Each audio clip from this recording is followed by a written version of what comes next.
I don't remember my name anymore. The nails took that from me centuries ago. But I remember the day they put them in. I remember it because it was the last day that I could still remember things clearly.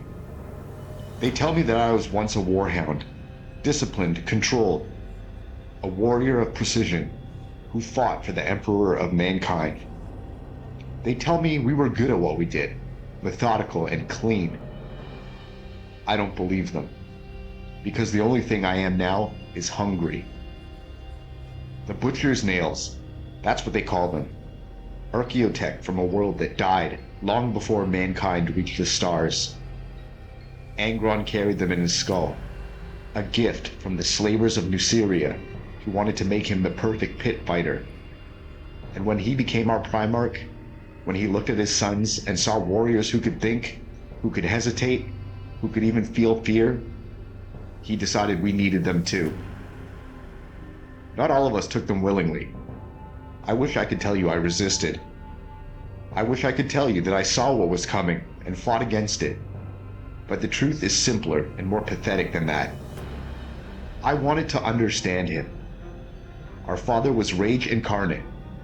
Every moment of his existence was agony. The nails sang in his skull without pause, demanding blood, demanding violence, demanding that he never stop moving, never stop killing. We could see it in his eyes, the flicker of who he might have been, drowning in an ocean of red. And we, his sons, stood before him, whole and unburdened, while he suffered alone. So when the Tech Marines began the work, when they called for the volunteers, I stepped forward. Not because I wanted power, and not because I craved violence, because I thought if I could carry what he carried, I could finally be the son he needed. I was a fool. They droned the warnings at us in that flat, mechanical way the Tech Marines have. The butcher's nails aren't an augmentation. They're a parasite. They dig into your brain, wrap around your amygdala, your limbic system, everything that makes you feel anything other than rage. Every emotion becomes a pathway to violence. Joy, violence. Sorrow, violence. Love, fear, pride, shame. The nails don't care. They take it all and they turn it into one thing, the need to kill. And they hurt. Every second you're not killing, the pain builds.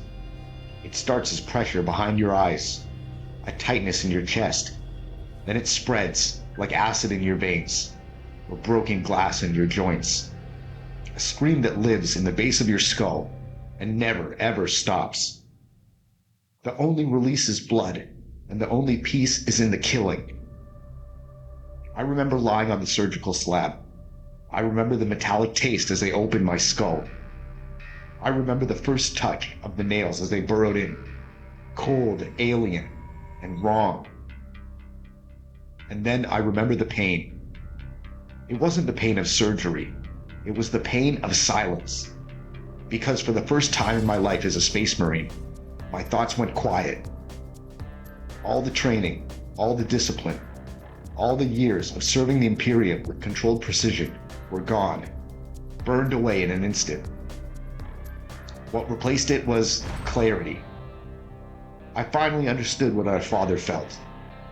The driving need, that beautiful, terrible simplicity.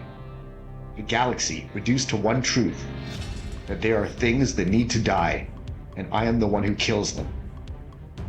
So I rose from that table reborn, but I also rose from that table damned. At first, I told myself I was still me, still in control. The nails were a tool, nothing more. I could manage the pain, and I could direct my rage. But the nails didn't negotiate. Battle became different. Before, I fought with purpose, with tactical awareness and objective thinking, coordinating with my brothers. But after the nails, there was only the enemy in front of me, and that singular need to rip them apart. I stopped remembering the campaigns. I would come back to myself, standing in a field of corpses, my armor painted red. No memory of how I got there, or who I killed. Just the brief, fading satisfaction of the violence committed, and then the rising tide of agony as the nails demanded more. My brothers who hadn't taken the nails, the ones who still fought as warhounds, they started to avoid me. I could see it in their eyes. But not out of fear. It was something worse. Pity. And that pity made me want to kill them too. And that's when I knew. The thing I'd done to understand my father, to be closer to him, it hadn't made me his son. It had made me a slave. Just like the masters of New Syria had intended. When Angron ascended, when Khorne claimed him and twisted him into something beyond mortal flesh, I thought I would feel something. Horror, maybe, or grief for the last bit of the Primarch that he'd been. But the nails don't let you grieve. I felt only envy.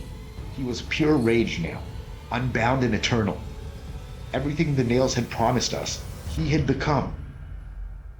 And we followed him into damnation, because there was nothing else left. And now, 10,000 years later, I float through the Eye of Terror with what remains of my warband. We raid, we kill, and we offer blood to the blood god, and feel that brief moment of relief before the nails start screaming for more. I don't remember the worlds that we've burned, and I don't remember the last time I spoke a word that wasn't a roar of battle.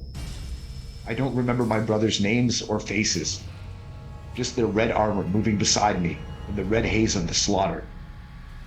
But I do remember that day, the day they gave us the nails. I remember it because it's the only thing the nails let me keep, a reminder, a warning that no one will ever hear, that this is what we chose, this is what we became. Not for the Emperor, and not for the Imperium, not even for Angron, really. We did it for ourselves. And the nails just keep on singing. Blood for the blood god. That's not a prayer, but it's all I have left.